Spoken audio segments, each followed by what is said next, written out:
All right, people, let's start a new standard SA 315। ये standard सबसे important standard है। क्यों सर? देखो, ये बेस बनाएगा SA 330 का।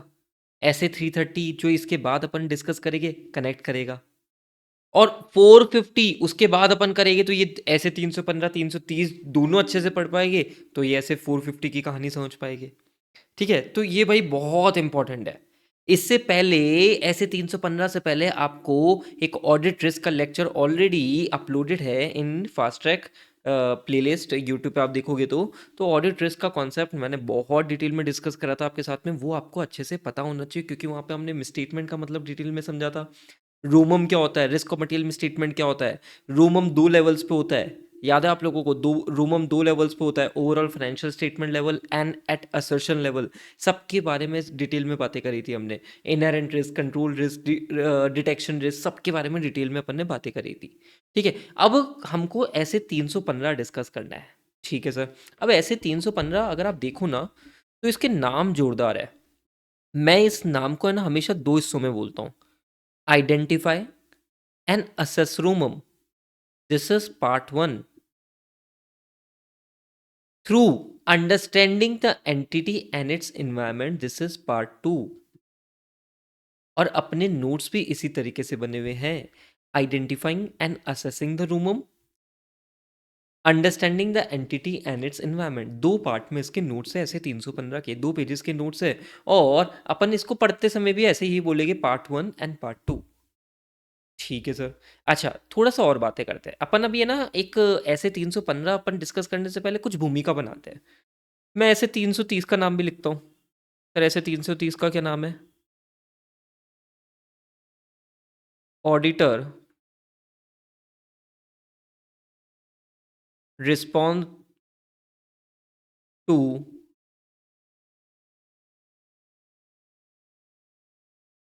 Assess risk. ठीक है, दोनों इंटरलिंक है। अपन पहले थोड़ा सा एक स्टोरी समझते हैं भाई, क्या हुआ। Let's try to connect dots. So scenario ऐसा हुआ, लेट्स से तुम है ना एक्स वाई जेड लिमिटेड की ऑडिट पे जा रहे हो। एक्स वाई जेड लिमिटेड की क्या करनी है तुम्हें? ऑडिट करनी है। ऑडिट करनी है मतलब सर ऑडिट प्रोसीजर अप्लाई करने हैं। हाँ सर। ताकि ऑडिट एविडेंस गैदर कर सके। अभी कुछ नोट मत करना, एक साथ नोट कर लेना। ताकि तुम कंक्लूजन पे आ सको। कंक्लूजन क्या sir? Financial statement are free from material misstatement और नॉट? Question mark. ठीक है, इस कंक्लूजन पे आ सको एंड फाइनली ओपिनियन दे सको। राइट। अब ट्राई टू अंडरस्टैंड, जब आप ऑडिट में ऑडिट प्रोसीजर्स की बात करते हैं, तो यहाँ पे ये ऑडिट प्रोसीजर्स दो स्टेजेस में होता है। Point number one, audit procedures. Audit procedures की मैं दो स्टेजेस बोलता हूँ: stage number one, stage number two. Stage number one is risk assessment procedure. Risk assessment procedure. And stage number two is further audit procedure.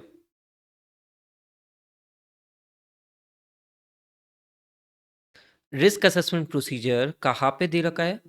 ऐसे 315 में दे रखा है। Further audit procedure कहाँ पे दे रखा है? ऐसे 330 में दे रखा है। ठीक है सर, थोड़ी सी भूमिका बनी, बहुत बढ़िया।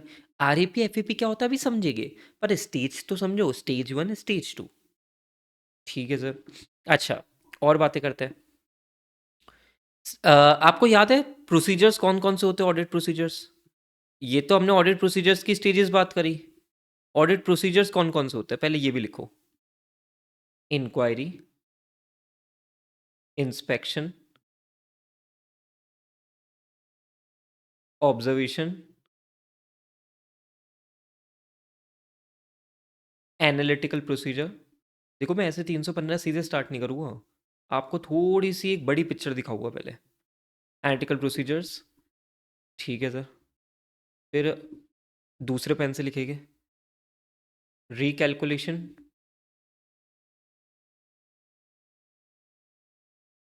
री परफॉर्मेंस,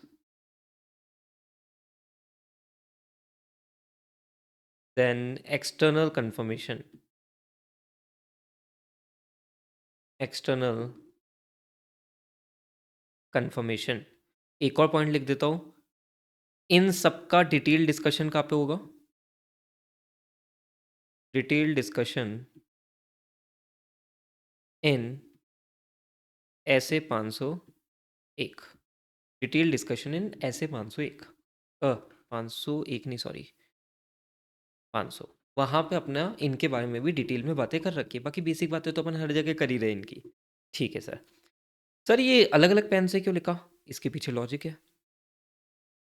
ये जो 4 प्रोसीजर्स है ना, ये ऐसे 315 में भी लगते हैं और ऐसे 330 भी इनके बारे में बातें करता है। ठीक है, but when I talk about these 3 procedures, ये ऐसे 330 में ही लगते हैं, आगे जाके समझ में आएगा, पर इतनी बेसिक बातें लिखनी जरूरी है। बड़ा चार्ट बना रहे हैं तो इतनी बेसिक बातें लिखनी जरूरी है।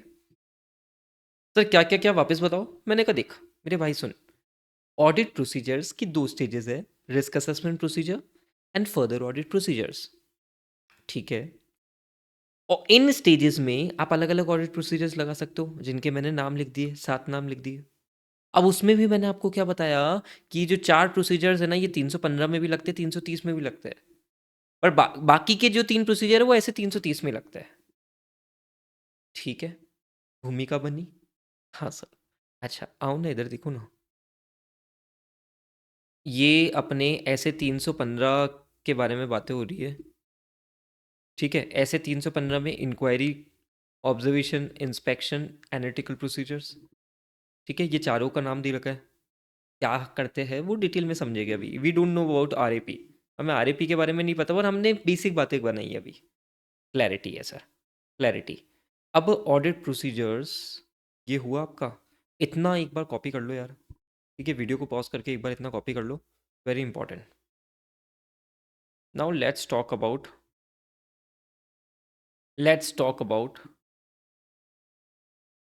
स्टेज 1। स्टेज 1 क्या है sir? Risk assessment procedures. Stage 1 is risk assessment procedures. ठीक है, try to understand, try to understand. अब है ना बहुत थोड़ा सा टेक्निकल होएगा अपना, आराम से फ्री फ्लो में चलेंगे, कोई दिक्कत की बात नहीं है, लोड लेने की ज़रूरत नहीं है। मुझे बताओ, हमें रिस्क ऑफ मटेरियल मिसट्रीटमेंट का कॉन्सेप्ट पता है? रिस्क ऑफ मटेरियल मिसट्रीटमेंट ये किससे बना था? Inherent risk into control risk से, रूमम जिसको हम प्यार से बोलते हैं। अच्छा ये रूमम कितने लेवल पे होता है? 2 लेवल पे पढ़ के आए हो ये सब, overall financial statement level and दूसरा एट असर्शन लेवल। ठीक है, असर्शन लेवल मतलब कोई कुछ particular class of transaction, balance sheet के आइटम्स, या disclosure, ABCD, account balance, class of transaction, disclosure. ठीक है सर, ये रूमम 2 लेवल पे होता है, ये हमें एक बेसिक बात पता है। अब ट्राई टू अंडरस्टैंड हमारा टॉपिक क्या है। हम रिस्क असेसमेंट प्रोसीजर के बारे में बातें कर रहे हैं, we are just moving towards SA 315। ऐसे 315 का हमारा मेजर अब डिस्कशन चालू हो चुका है। ट्राई टू अंडरस्टैंड, हम ऐसे 315 के नाम पे फोकस करें तो नाम क्या लिखा हुआ है? Identify and assess ROMM, identify and assess ROMM, word is very important, focus करो। कैसे कैसे कैसे कैसे कैसे? Through understanding the entity and its environment. Link हुआ पार्ट 2। मैंने तो अभी समझाया नहीं, बस तुम्हें इसके ऐसे के नाम पे फोकस करा है। Identify and assess ROMM through understanding the entity and its environment. ठीक है सर, क्या ट्राई टू अंडरस्टैंड। अब मैं यहाँ पे तुम्हें रिस्क असेसमेंट प्रोसीजर के बारे में बताने जा रहा हूँ। Risk assessment procedure, first what you need to do, you need to identify business risk. Sir हम बिजनेस रिस्क को कैसे आइडेंटिफाई करेंगे? मैंने कहा देख, तुझे सपना नहीं आ रहा है कि जिस क्लाइंट की तू ऑडिट करने जा रहा है उसके बिजनेस में ये रिस्क है? तू मन से नहीं सोच सकता। सर तो फिर कैसे सोचे? अरे मैंने एक चीज, मुझे एक चीज बता, शादी क्या बिना सोचे समझे कर लेगा क्या? नहीं सर, हम हम हम लड़की को जानेंगे सामने वाली, या लड़की लड़के को जानना चाहेगी, फिर शादी करेगी। तो क्या वर्ड तुमने यूज करा? क्या वर्ड यूज करा? Understanding. Understanding is very important. हाँ सर, तो मुझे बताओ ना, तुम ऑडिट कर रहे हो, तुम्हें सामने वाले क्लाइंट की बिजनेस रिस्क को आइडेंटिफाई करना है। How will you do? You will do by understanding the entity and it's environment. Understand the entity and its environment. देखो, जब तक एंटिटी को नहीं समझोगे, उससे रिलेटेड इंडस्ट्री के रेगुलेशंस को नहीं समझोगे, कहाँ पे क्या चीज है, क्लैरिटी नहीं आएगी, तो तुम बिजनेस रिस्क को कैसे आइडेंटिफाई करोगे? फॉर एग्जांपल दो ना, मैंने कहा सिंपल यार, मेरी बात सुन। स्टार्टअप इंडिया है। स्टार्टअप इंडिया, जैसे ही तुमने कोई कंपनी है स्टार्टअप करी है, तुमने उसके अंडरस्टैंड करा, तो फाइनेंशियल्स देखे, बेसिक अंडरस्टैंडिंग ले रहे हो तुम, तो वहां पे तुम्हें एक रेवेन्यू का फिगर बड़ा खतरनाक लगेगा। क्यों? Due to the nature of the startup, क्योंकि स्टार्टअप वाले रेवेन्यू पे बहुत ज्यादा फोकस करते हैं, लॉस मेकिंग होते हैं। तो इनका जो वैल्यूएशन निकलता है वो रेवेन्यू के बेसिस पे निकलता है। पढ़ा होगा तुमने फाइनेंशियल मैनेजमेंट में, या ये बेसिक ज्ञान भी हो सकता है यार, तुम्हें शार्क टैंक इंडिया इतना देखा तुमने। ठीक है, तो मुझे एक चीज बताओ ना, तुम्हें ये पता पड़ा कि यार ये रेवेन्यू इज द एरिया जहां पे रोमम मिल सकता है, जहां पे रोमम मिल सकता है, ट्राई टू फोकस, रिस्क और मटेरियल में स्टेटमेंट मिल सकता है। तुम्हें कैसे पता पड़ा? कैसे पता पड़ा? Understanding the entity and its environment. ठीक है सर, इसके साथ में मैं एक और चीज लिखता हूँ, इंटरनल कंट्रोल भी ऑडिटर अंडरस्टैंड करता है। तो उसको पूरा का पूरा क्लैरिटी आ जाती है कि कौन कौन से एरिया में बिजनेस रिस्क है। This is your first point. ठीक है, नाउ लेट्स मूव फॉरवर्ड। तुमने आइडेंटिफाई करा assess, assess risk at overall financial statement level. और मुझे बताओ दूसरी कौन सी होती है? At assertion level. Assertion level से रिलेटेड स्टैंडर्ड एक बहुत प्यारी लैंग्वेज यूज करता है। ऑडिटर सोचता है what can go wrong at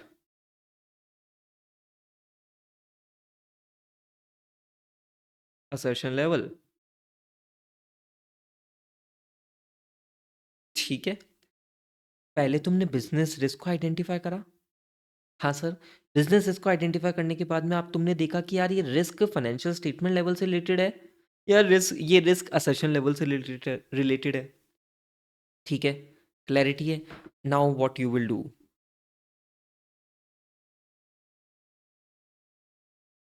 तुम देखोगे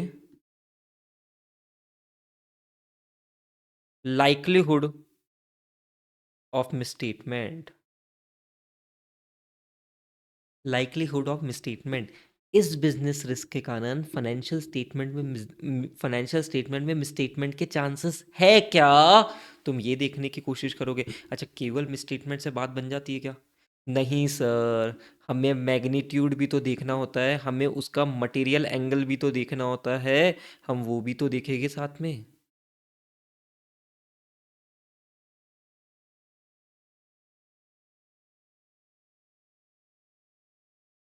this is your risk assessment procedure. मैं तुम्हें एक एग्जांपल देता हूँ, तुम्हें पूरी चीज़ें समझ में आ जाएगी। लेट्स से तुम एक ऐसी एंटिटी की ऑडिट करने जा रहे हो जो फूड इंडस्ट्री से रिलेटेड है, और फूड फूड में भी कौन सा, पेरिशेबल गुड्स। ठीक है सर। पेरिशेबल गुड्स का है तो तुम्हें बिजनेस समझते ही समझ में आया कि यार ये पेरिशेबल नेचर, इसके जो गुड्स है वो खराब हो जाते हैं, खराब हो जाते, दैट इज बिजनेस रिस्क। हाँ, तो तुमने ये देखा कि यार इस रिस्क के कारण क्या फाइनेंशियल स्टेटमेंट लेवल पे इम्पैक्ट आएगा या किसी पर्टिकुलर असर्शन पे इम्पैक्ट आ सकता है।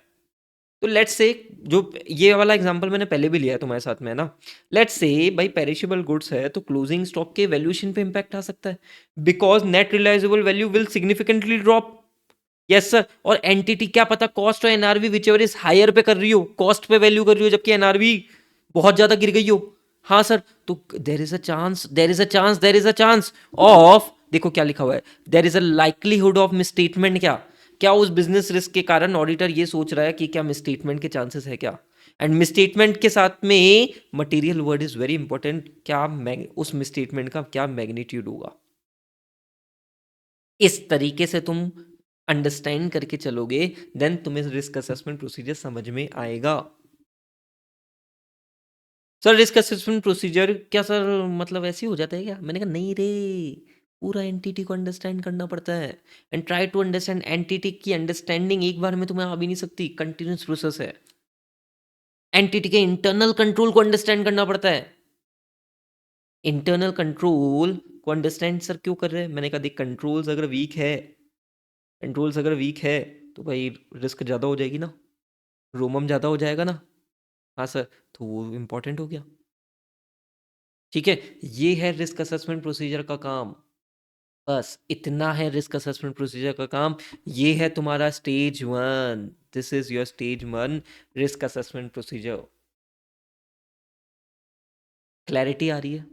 थॉट्स में क्लैरिटी आ रही है? मैं और ऐसे 330 से कनेक्ट कर सकता हूँ, बट अभी रुक रहा हूँ। पहले ऐसे 315 पे ही एक बार इसको वाइंड अप करते हैं। ठीक है, पर ऐसे 315 का तुम्हें ऑब्जेक्टिव समझना क्या है सर? हमें हमें ये देखना है कि कहाँ पे रोमम हो सकता है। Identify and assess ROMM at 2 levels. ठीक है, how will you do? Obviously through understanding the entity and its environment. This is your second part of, this is your second part. इसके बारे में भी बातें करेंगे डिटेल में। ठीक है, डन। देखो, बहुत बढ़िया अपन ने एक्सप्लेनेशन इसका देख लिया। Now let's get back to the notes. ठीक है, ऑब्जेक्टिव ऑफ ऐसे 315 क्या है भाई? हमारे ऐसे 315 का ऑब्जेक्टिव बताओ भाई। Identify and assess ROMM, obviously at 2 levels, at assertion level, at financial statement level. ठीक है, ये लाइन अभी के लिए बस रीड कर लो, अगर कनेक्ट कर सकते हो तो वेरी गुड, वरना मैं कनेक्ट अभी बाद में कराऊंगा। What you need to do? You need to identify and assess room at financial statement level, at assertion level. किसके लिए? ऐसे 330 के लिए बात करेंगे। ठीक है, for the purpose of identifying and assessing the risk of material misstatement, the auditor shall identify risk. How will you identify risk? Through understanding the entity and its environment, through understanding its internal control. ठीक है sir, entity, relevant control, environment उसके। ठीक है, assess the identified risk. अब आपने assess 2 level पे करी है। एक है financial statement as a whole. ठीक है, आपको इवेल्युएट करना है whether they relate more pervasively to the financial statement as a whole, pervasive मतलब फैला हुआ। एंड क्या ये आइडेंटिफाइड रिस्क असर्शन लेवल पे क्या दिक्कतें कर सकती है। ठीक है सर। एंड लास्ट में क्या है? Consider the likelihood of the misstatement. And obviously क्या ये मिसस्टेटमेंट का मैग्नीट्यूड कैसा है, क्या मतलब ये मटेरियल मिसस्टेटमेंट होगा या नहीं होगा, आपको ये टर्न अप करना है। दिस इज योर टोटल ऐसे 315 का बढ़िया कॉन्सेप्ट। अच्छा, यही है रिस्क असेसमेंट प्रोसीजर। देखो यहाँ पे बस मैंने एक इसको वापस डिफाइन तुम्हारे लिए और अच्छे से कर दिया है। देखो क्या है RAP? Sir obviously audit procedure perform. Sir क्यों? To obtain an understanding of the entity and its environment, including entity's internal control. So why? To identify and assess rumum whether due to fraud at the financial statement level and at assertion level. एक ही definition में पूरे standard के नामकरण हो गया बस यहाँ पे। Risk assessment procedure. क्या ये बात समझ में आती है? क्या ये बात समझ में आती है तुम्हें? अभी एक कितनी प्यारी लाइन लिखी हुई है। Risk assessment procedure bye themselves however do not provide sufficient appropriate audit evidence on which to base the audit opinion। मेरे भाई आरएपी अकेला नहीं है, केवल आरएपी से तुम्हें सफिशिएंट अप्रोप्रिएट ऑडिट एविडेंस मिल जाएगा? Very wrong. तो क्यों? क्योंकि मैंने कहा था ना, ऑडिट प्रोसीजर दो स्टेजेस में होते हैं, आरएपी एफएपी। RAP FAP. अभी तो तुम आरएपी के बारे में ही बात कर रहे हो, एफएपी को तो अभी आगे जाके पढ़ना है। क्या ये बात क्लैरिटी है?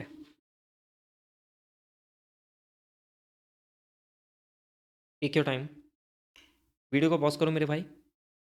ठीक है, तुम्हारे नोट्स बन जाने चाहिए। एंड यहाँ तक जितना समझाया है, वीडियो को पॉज करो। Can you connect? Can you connect? क्योंकि ऐसे 315 की जो मेन क्रक्स था ना, वो मैंने समझा दिया तुम्हें। ठीक है? ठीक है, अब एक छोटी सी बात, मैं अभी बस तुम्हें एक छोटा सा कनेक्ट करवा रहा हूं।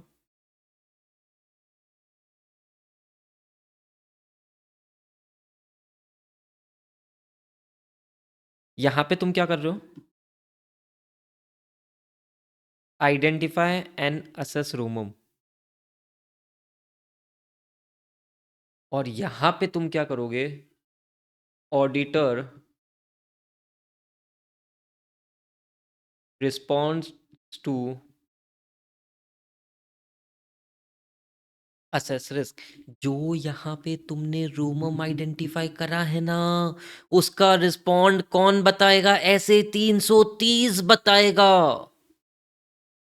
यहाँ पे एक लाइन लिखी हुई थी, at to provide a basis for designing and performing further audit procedure। what do you mean by designing and performing? Let's study। इधर गया।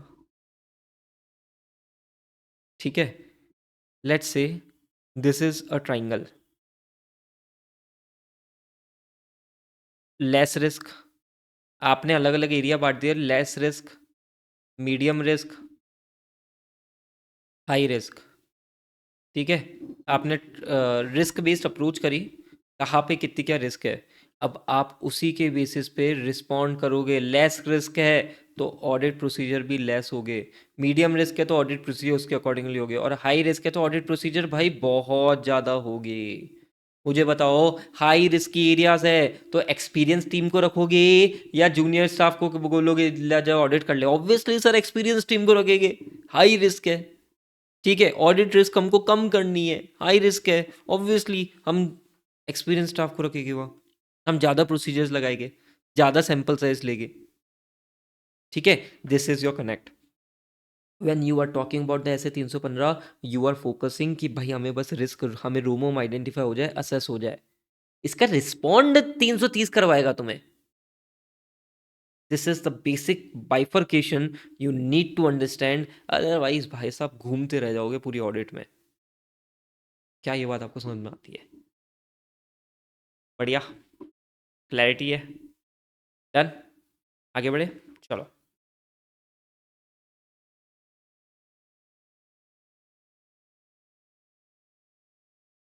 इधर देखो अब,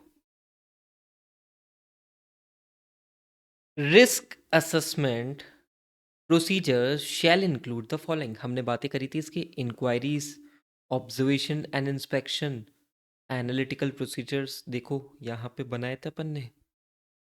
ठीक है, अभी इधर देखो, बात करते हैं इंक्वायरी की। ट्राई टू अंडरस्टैंड, आप अलग अलग लोगों से इंक्वायरी करोगे, ऑब्वियसली रेलिवेंट इंक्वायरी करोगे। हाँ सर, रेलिवेंट इंक्वायरी करोगे और पता लगाने की कोशिश करोगे कि कहाँ पे बिजनेस रिस्क मिल सकती है। एग्जाम्पल्स अपन बहुत सारे पढ़ेंगे, इस पे 4 नंबर का क्वेश्चन फ्रीक्वेंटली पूछा जाता है। पहला है internal audit personal. Internal audit personal कौन हुआ? जो इंटरनल ऑडिटर होते हैं ना, उनसे इंक्वायरी करोगे। अब उनसे इंक्वायरी आप किससे रिलेटेड करोगे? सर पहले तो इंटरनल ऑडिट क्या होती है हमें थोड़ा सा ये बता दो एक बार। तो मेरी बात सुनना, एक छोटे सी 1 मिनट की बात कर लेते हैं। देख, जो भी इंटरनल ऑडिट होती है ना, वो इंटरनल ऑडिटर करता है। ठीक है सर। और ये क्या करता है बेसिकली, अगर सिंपल बात में बात करें ना, तो इंटरनल कंट्रोल की इफेक्टिवनेस को ये चेक करता है। सर एक्सटर्नल ऑडिटर नहीं करता क्या? अरे वो भी करता है, पर स्पेसिफिकली इंटरनल ऑडिटर को ये काम स्पेसिफिकली दिया जाता है। ठीक है, कंपनी का ही कोई पर्सन हो सकता है या बाहर से भी अपॉइंट हो सकता है। ठीक है, ये हमारा डिस्कशन जाता है ऐसे 610 में। ठीक है, इसके बारे में एक बेसिक बात हमने करी। बहुत अच्छा खासा डिस्कशन है इस पे भी। ठीक है, तो इंटरनल ऑडिट पर्सनल से एक्सटर्नल ऑडिटर क्या इंक्वायरी करेगा? Inquiry about the internal control procedures, effectiveness and management response to findings. Internal auditor ने सपोज करो कोई डेफिशिएंसी मैनेजमेंट को निकाल के दी, तो मैनेजमेंट का उस पर क्या रिस्पॉन्ड है, इससे रिलेटेड बेसिक इन्फॉर्मेशन हम उससे एक्वायर करेंगे। ठीक है sir. Then employees handling complex transaction. अब एम्प्लॉयज कौन से वाले? जो कि अकाउंटिंग करते हैं, अकाउंटिंग पॉलिसीज को अप्रोप्रिएटली फॉलो कर रहे हैं। हम क्या करेंगे, हम उन एम्प्लॉयज से appropriateness of accounting policy for unusual और कॉम्प्लेक्स ट्रांजेक्शन रिलेटेड इंक्वायरी करेंगे। ठीक है sir. In house legal council. In house legal council कौन होते हैं? हर एंटिटी में एक लीगल डिपार्टमेंट बना हुआ होता है एंटिटी के अंदर ही। वो सारे के सारे लीगल केसेस देखता रहता है, कोई भी डिस्प्यूट से रिलेटेड इश्यूज है, कस्टमर को कोई प्रॉब्लम्स है, इनसे रिलेटेड इश्यूज देखता है। तो हम इंक्वायरी भी इनसे रिलेटेड ही करेंगे, यही इश्यूज से रिलेटेड इंक्वायरी करेंगे। क्या ये बात आपको समझ में आती है? तो details on litigation, compliance, fraud, warranties, post sale obligations, joint venture, contract interpretations. अब आपको एक चीज समझने की जरूरत है, ये कुछ वर्ड्स हो गए। अब ये टॉपिक ऐसा है कि ये टॉपिक आप बेसिक कॉमन सेंस से लिख सकते हो इसी को इलेबोरेट करके। बस इसको आपको जितनी बार रीड करोगे ना, ये नाम आपको ध्यान रह जाएंगे। ठीक है सर। मार्केटिंग और सेल्स पर्सनल। मार्केटिंग और सेल्स पर्सनल से आप क्या इंक्वायरी करोगे? सेल्स का ट्रेंड कैसा है? ठीक है, का फिर कोई मार्केटिंग स्ट्रेटजीज कैसी है, बिजनेस में नया एडवर्टीजमेंट का क्या तरीका है, कैसे कस्टमर्स को आप अट्रैक्ट कर रहे हो, इनसे रिलेटेड आप इंक्वायरीज करने की कोशिश करोगे। ठीक है sir. Risk management function. Company में रिस्क मैनेजमेंट फंक्शन भी होता है, रिस्क मैनेजमेंट डिपार्टमेंट भी होता है, जिसका फोकस होता है कि इंडस्ट्री रिस्क, रेगुलेटरी रिस्क को आइडेंटिफाई करो और देखो कि भाई बिजनेस पे क्या इम्पैक्ट आ सकता है। जैसे रशिया और यूक्रेन का युद्ध हुआ, तो रिस्क मैनेजमेंट फंक्शन क्या देखेगा कि यार रशिया यूक्रेन से कोई इम्पोर्ट एक्सपोर्ट होता है क्या? हमारा इम्पोर्ट एक्सपोर्ट होता है तो वो थोड़ा सा हटेगा, थोड़ा सा दिक्कतें आएगी वहाँ पे, बिजनेस रिस्क। ठीक है। Information on operation and regulatory risk impacting financial reporting. Then information system personnel, ये क्या हो गया? आईटी वाला पर्सन हो गया। ठीक है, तो हम इससे क्या इंक्वायरी करेंगे भाई? सिस्टम से रिलेटेड इंक्वायरी करेंगे। सिस्टम से रिलेटेड फेलियर्स कैसे हो सकते हैं, क्या रिस्क हो सकती है, हैकिंग का कोई इशू है क्या, कंप्यूटर मतलब सिस्टम फेलियर का कोई इशू है क्या, ये सारी हम इनसे इंक्वायरी करेंगे। क्या ये बात आपको समझ में आती है? तो अगर थोड़ा सा कॉमन सेंस यूज करो, तो ये जितने भी लोग हैं सर, कौन कौन है पहले तो याद करो। Internal audit employees, employees handling complex transactions. ठीक है, ये दो है। फिर हमने तीसरी बात करी थी इन हाउस लीगल काउंसिल की, वो सेल्स वाले को मत भूल जाना। Risk management function and information system वाला पर्सन, उनसे रिलेटेड एरियाज में हम रेलिवेंट इंक्वायरी करेंगे, ताकि हमें अंडरस्टैंडिंग बढ़े। ट्राई टू अंडरस्टैंड, हमें अंडरस्टैंडिंग बढ़े। क्या ये बात आपको समझ में आती है? ये है आपका इंक्वायरी का पोर्शन। ठीक है। Done. Next is observation and inspection. अब ऑब्जर्वेशन एंड इंस्पेक्शन का बेसिक मतलब क्या है, पहले तो ये चीज के बारे में बात करते हैं। Detail is covered in SA 500। Observation मतलब किसी चीज को ऑब्जर्व करना। ठीक है सर, ऑब्जर्व करना एग्जाम्पल दे दो, क्या होता है? 31 मार्च के दिन में आपको है ना, जो मैनेजमेंट फिजिकल काउंट करते हैं ना इन्वेंट्री की, आपको फिजिकली प्रेजेंट होना होता है। एंड वहाँ पे एक और एक प्रोसीजर आप लगाते हो ऑब्जर्वेशन का। आप चीज़ों को ऑब्जर्व करते हो, क्या वो सही से फिजिकल काउंट कर रहे हैं नहीं कर रहे हैं। सर यही करते हैं कि और भी चीज़ें करते हो, we will cover that in SA 501। But एक बेसिक एग्जांपल मैंने आपको दिया ऑब्जर्वेशन का। तो ऑब्जर्वेशन से क्या होता है? अरे इन्फॉर्मेशन गैदर होती है ना। ठीक है सर। देन इंस्पेक्शन क्या होता है? इंस्पेक्शन इज बेसिकली एग्जामिनेशन करना डॉक्यूमेंट्स का, डॉक्यूमेंट्स का रिकॉर्ड का चेकिंग करना, दैट इज इंस्पेक्शन। ठीक है। ठीक है। रिस्क असेसमेंट प्रोसीजर में इंक्वायरी के साथ में आप ऑब्जर्वेशन एंड इंस्पेक्शन भी करते हो। जो भी आप इंक्वायरीज करते हो ना, उसको सपोर्ट करती है ये ऑब्जर्वेशन इंस्पेक्शन प्रोसीजर्स। इट में also provide information about the entity and its environment. ठीक है सर, कुछ एग्जांपल्स दे रखे आपके जो कि आपको थोड़े से पढ़ के अच्छे से जाने हैं, याद करके जाने हैं, बिकॉज यहाँ से एमसीक्यू पूछा जा सकता है और 3 नंबर का क्वेश्चन भी पूछा जा सकता है। सर एग्जांपल्स क्या है? एंटिटी के ऑपरेशन को आपने ऑब्जर्व करा, आपने documents such as business plans and strategies, records and internal control manuals, इसको आपने क्या करा? इंस्पेक्ट करा। मैनेजमेंट ने कोई रिपोर्ट प्रिपेयर करी या दोस्त चार्ज विद गवर्नेंस की कोई मीटिंग्स थी, आपने उसको इंस्पेक्ट करा, उन रिपोर्ट्स को स्टडी करा अच्छे से। The entity premises and plant facility, entity की जो बिल्डिंग्स है, जो प्रीमाइसेस है, प्लांट फैसिलिटीज़ है, उनको आपने ऑब्जर्व करा। ठीक है, कैसे क्या प्रोडक्शन, कैसे क्या हो रहा है। ठीक है सर, ये भी आप इंक्वायरी के साथ में करते हो। क्या ये बात आपको समझ में आती है? क्या इतनी क्लैरिटी आपको है? इंक्वायरी भी करते हो आप, ऑब्जर्वेशन भी करते हो आप, इंस्पेक्शन भी करते हो, but try to understand one thing, क्या मेरे ये procedures are more than enough? Not at all, because you are at stage 1 risk assessment procedure, you need to apply stage 2 also, further audit procedure. उसमें आप अलग तरीके का काम करोगे, जो रिस्क होगी उसके अगेंस्ट में रिस्पॉन्ड करोगे, ऐसे 330 में बातें करेंगे। डन, डन डनाडन, क्लैरिटी है। And third is your analytical procedures which will be covering in detail in later part। इसके लिए एक स्टैंडर्ड है ऐसे 520 एनालिटिकल प्रोसीजर्स। ठीक है, इसका अपन अलग से डिस्कस करेंगे। ठीक है, बट ये आपको कॉन्टेक्स्ट पता होना चाहिए कि कौन कौन से प्रोसीजर्स परफॉर्म होते हैं, inquiry, inspection, observation and analytical procedures. ठीक है, एनालिटिकल प्रोसीजर्स क्या होता है मैं इसके लिए अलग से आपके साथ में डिस्कस करूँगा। बेसिकली रेशियो एनालिसिस होती है, कंपैरिजन होता है प्रीवियस ईयर से करंट ईयर का, बहुत सारी चीज़ें होती है इसमें। ठीक है, we will be discussing analytical procedures in detail in later of. ठीक है, क्लैरिटी है। Then this is your risk assessment procedure part 1। As a auditor आप आरएपी कर क्यों रहे हो, रिस्क असेसमेंट प्रोसीजर कर क्यों रहे हो? ताकि आप आइडेंटिफाई करो, असेस करो रोमम को, whether at financial statement level और एट असर्शन लेवल, ताकि आप उसका रिस्पॉन्ड कर सको ऐसे 330 में। Auditor response to assess risk, what are the procedures you will be performing in risk assessment procedure?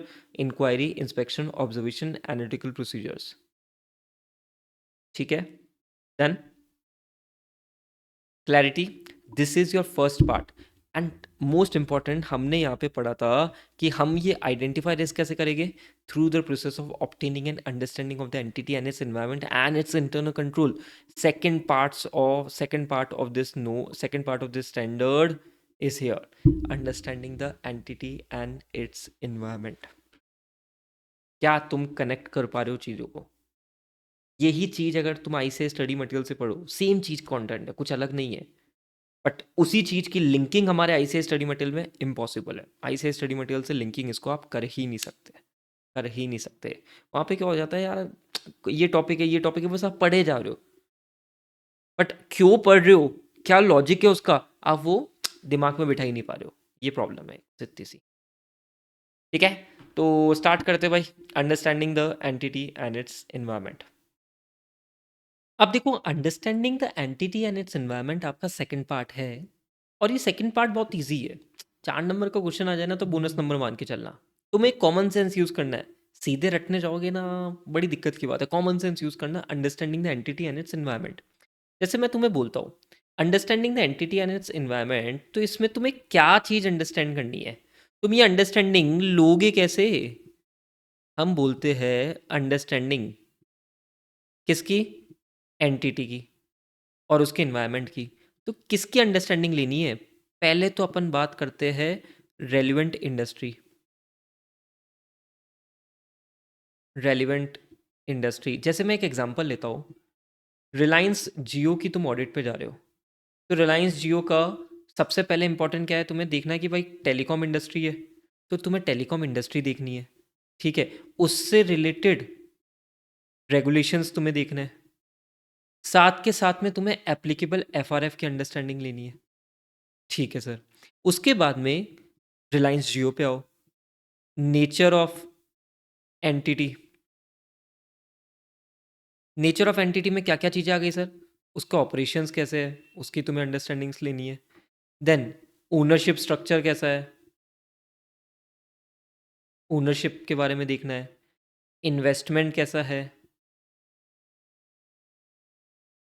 और फाइनेंस कैसा है, कैसे वो फाइनेंस हो रखी है, मतलब कितना क्या लोन वोन है। ठीक है सर, इसकी अंडरस्टैंडिंग ले लेंगे। स्टेप बाय स्टेप चलो, है ना। देन सबसे important accounting policies. Accounting policy से रिलेटेड दो बातें, अकाउंटिंग पॉलिसी का सिलेक्शन कैसे होता है, कौन सेलेक्ट करता है, मतलब selection of accounting policy, and क्या एप्रोप्रिएट है क्या अकाउंटिंग पॉलिसी। ठीक है sir. Then what you need to do, तुम्हारा ऑब्जेक्टिव क्या है, मतलब एंटिटी का ऑब्जेक्टिव क्या है, स्ट्रेटजीज क्या है, और उससे रिलेटेड बिजनेस रिस्क क्या है। ठीक है, very important point. And fifth point है की परफॉर्मेंस इंडिकेटर्स। की परफॉर्मेंस बेसिकली मेजरमेंट और रिव्यू ऑफ फाइनेंशियल परफॉर्मेंस।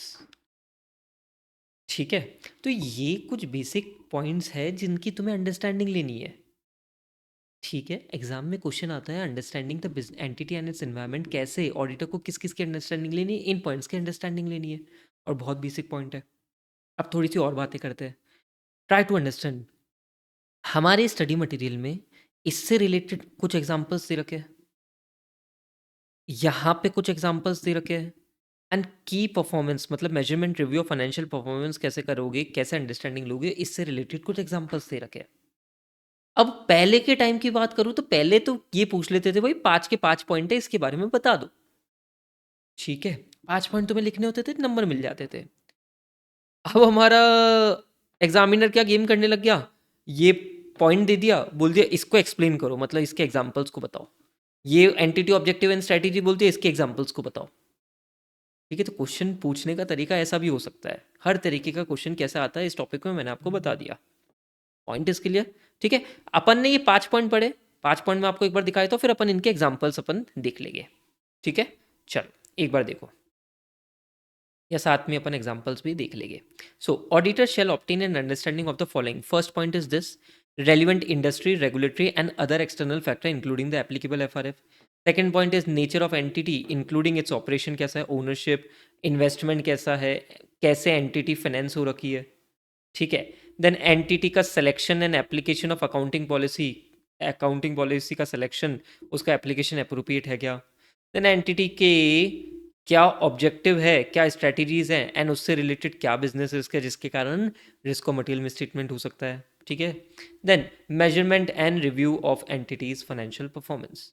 अब इन्हीं पॉइंट्स को थोड़ा सा अपन कुछ पॉइंट्स को डिटेल में देखेंगे। जैसे फॉर एग्जांपल अगर मैं इंडस्ट्री फैक्टर की बात करूं, तो क्या अंडरस्टैंडिंग लेने की हम कोशिश करेंगे, इंडस्ट्री में सप्लायर कौन है, ठीक है, डिमांड कितनी है, मतलब डिमांड एंड सप्लाई का हम देखने की कोशिश करेंगे।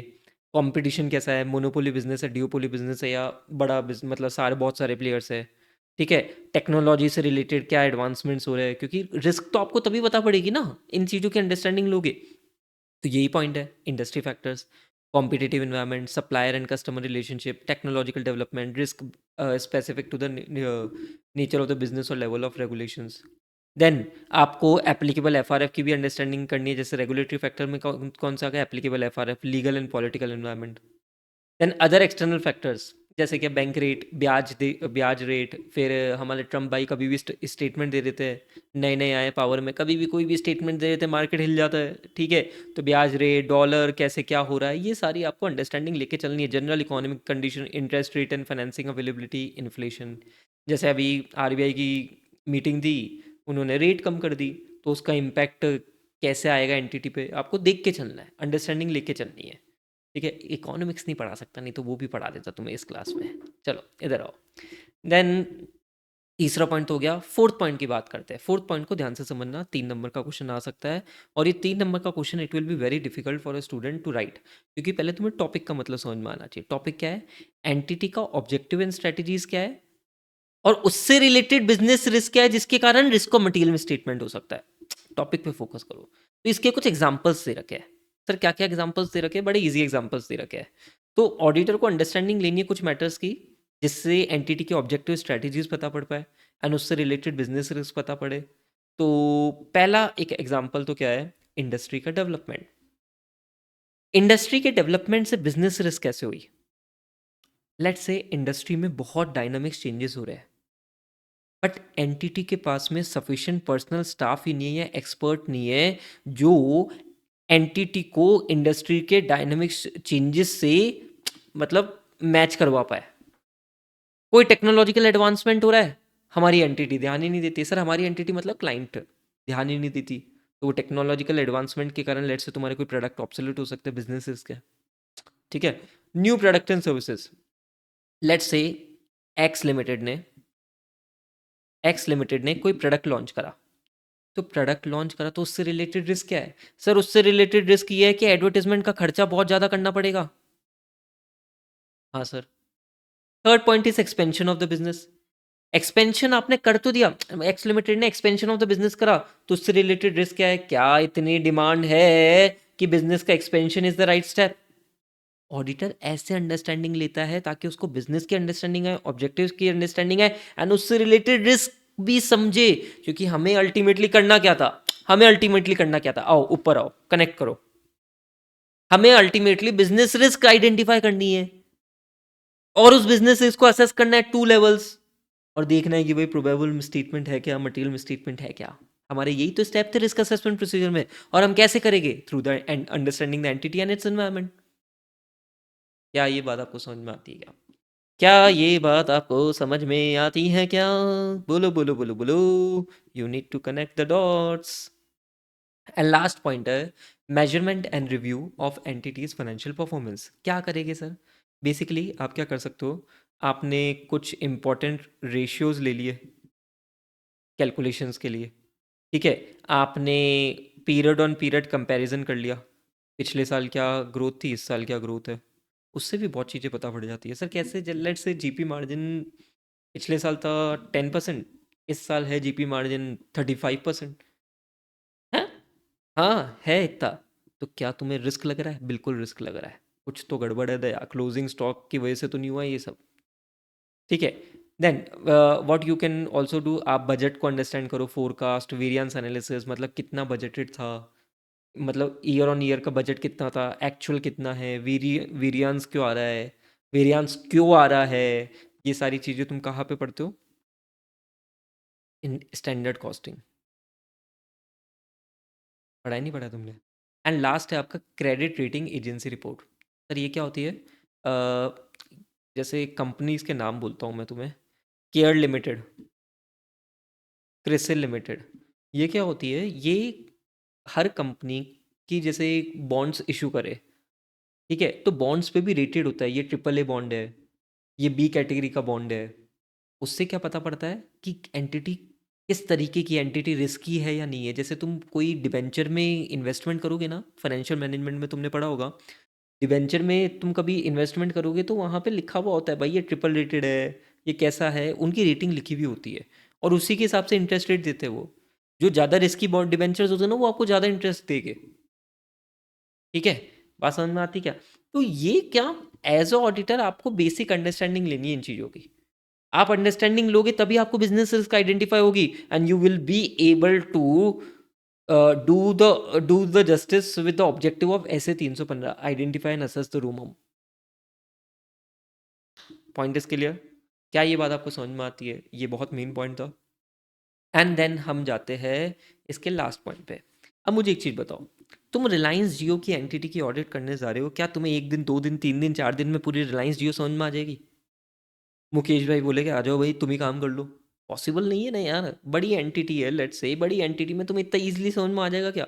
It is a continuous process, जैसे जैसे तुम काम करते जाओगे ना वैसे वैसे तुम्हारी अंडरस्टैंडिंग बढ़ती जाएगी, वैसे वैसे तुम्हारी अंडरस्टैंडिंग बढ़ती जाएगी and you will update your knowledge. ठीक है, तुम अपनी नॉलेज को अपडेट करोगे, उसी के बेसिस पे तुम अपने प्लानिंग को अपडेट करते रहोगे। अब क्या होता है, बिजनेस को तुमने समझ लिया ना तो एक फ्रेम ऑफ रेफरेंस मिल जाता है। अच्छा यार ये बिजनेस है, इनका ऐसा स्ट्रक्चर है, इससे रिलेटेड ये बिजनेस रिस्क है। ठीक है, तो वो फ्रेम ऑफ रेफरेंस जो तुम्हारा सेट हो जाता है ना, ये एक पिक्चर सेट हो गई भाई। What is your frame of reference? मैं हाईलाइट करता हूँ, एक पिक्चर सेट हो गई। अब वो एंटिटी की जो पिक्चर तुम्हारे दिमाग में सेट हुई है ना, that picture helps you to determine various things. Like sir सबसे इंपॉर्टेंट तो रोमम, रोमम असेस करने में हेल्प क्या करता है भाई? जो तुम्हारी फ्रेम ऑफ रेफरेंस सेट हुआ है, जस्ट अ मिनट, जो तुम्हारा फ्रेम ऑफ रेफरेंस सेट हुआ है अंडरस्टैंडिंग के बेसिस पे। अच्छा मटेरियलिटी तुम हवा में निकाल लेते हो क्या? पढ़ के आए हो ना ऐसे 320। अंडरस्टैंडिंग द एंटिटी वहां पे भी जरूरत है। आपको देखना पड़ता है भाई कौन क्या नेचर है एंटिटी का, उसके बेसिस पे बेंचमार्किंग होती है। कनेक्ट करो, लॉजिकली अंडरस्टैंड करो। ठीक है सर। अकाउंटिंग पॉलिसीज की अप्रोप्रिएटनेस चेक करना, सिलेक्शन उसका सही हुआ है नहीं हुआ है वो देखना, कैसे चेक करोगे? एंटिटी की अंडरस्टैंडिंग करनी पड़ेगी ना पहले। Identify areas where special audit consideration में भी नेसेसरी। तुमने बिजनेस की अंडरस्टैंडिंग करी और पता पड़ रहा है कि यार इसकी तो रिलेटेड पार्टी बहुत सारी है, तो वो एक इंपॉर्टेंट एरिया हो गया भाई। रिलेटेड पार्टी खतरनाक एरिया होता है, वैसे भी रिस्की एरिया होता है। ठीक है, यहीं पे झोल झपाटे होते हैं सारे। ये तुमने कैसे पता करा? Because of understanding the entity and its environment. हवा में नहीं निकला ये चीजें। ठीक है sir. Developing expectations for use when performing analytical procedures. When you are performing analytical procedures, तो बिजनेस को आपने समझ लिया, आपने एपी लगाए। एपी क्या होता है? लेट्स से एक एग्जांपल, बेसिक रेशियो एनालिसिस लगाए। अब आपको उससे आइडिया लग जाता है कि इसको मैं कैसे यूज करूंगा। ठीक है। And last, evaluating the sufficiency and appropriateness of audit evidence. मतलब क्या मैंने जो ऑडिट एविडेंस ऑब्टेन करा है वो सफिशिएंट है क्या, अप्रोप्रिएट है क्या? ये भी मेरे को बिजनेस की एंटिटी की अंडरस्टैंडिंग से पता पड़ता है काफी हद तक। सर कैसे? लेट्स से कोई हाई रिस्क एरिया है। ठीक है, तो हाई रिस्क एरियाज में मैं सफिशिएंट अप्रोप्रिएट ऑडिट एविडेंस जब डिटरमाइन करूंगा कि यार क्या मेरे को ऑडिट एविडेंस मिल गया है क्या सफिशिएंट, मैं थोड़ा-सा वहाँ पे ज़्यादा प्रोफेशनल स्केप्टिसिज्म मेंटेन करूँगा। मतलब ज़्यादा थोड़ा-सा सतर्क रहूँगा, यार this is a high risk area. ठीक है? जैसे related party is a high risk area, हमेशा हाई रिस्क एरिया होता है वो। क्या ये बात आपको समझ में आती है? तो ये एक बेसिक बातें हैं जो आपको ध्यान में रख के चलनी है, understanding the entity and its environment. And this completes your ऐसे 315 माय डियर स्टूडेंट। ऐसे 315 पूरा कंप्लीट हो गया है। हमने इसको दो पार्ट में पढ़ा था, part number 1 and part number 2। दोनों पार्ट को बहुत डिटेल में पढ़ लिया है, दोनों पार्ट को बहुत कनेक्ट कर लिया। यस, क्वेश्चंस अपन नहीं डिस्कस कर पा रहे, ठीक है, due to time limitations, but yes हमने कवरेज इसकी बहुत अच्छे से कर ली है। And we have tried to connect SA 315 and ऐसे 330 ऑल्सो। नेक्स्ट क्लास में जब मैं ऐसे 330 डिस्कस करूंगा ना, तो आपको वापस एक बार थोड़ा सा हल्का रिवाइज करा हुआ, ठीक है, देन ऐसे 330 पे जाऊंगा मैं, वहां पे थोड़ी सी इंटरनल कंट्रोल से रिलेटेड बात भी मैं करूंगा। ठीक है, done. Done my dear students, now what you need to do, video को लाइक करो मेरे भाई। ठीक है, लेक्चर कैसा लगा बताओ मेरे को, बताओ भाई कैसा लगा लेक्चर। अंडरस्टैंडिंग बढ़ रही है नहीं बढ़ रही है तुम्हारी? फास्ट ट्रैक बैच में तुम्हारी इतनी अंडरस्टैंडिंग हो रही है क्या? तुमने कभी डिटेल बैच में भी करी थी इतनी अंडरस्टैंडिंग? बताओ मेरे को यार। ठीक है, and do share with your friends, ज़्यादा से ज़्यादा लोगों की हेल्प होगी। ठीक है, and make sure you are practising lots of questions. I say study material, RTPs MTPs question, you are practising lots of questions, because वो हमारे फास्ट ट्रैक बैच में थोड़ी सी, बस इस बात की थोड़ी सी कमी रहेगी, जो कि मैं अलग स्टाइल से करूँगा कुछ ना कुछ इसका भी। ठीक है, डन। चलो, thank you my dear students, thank you.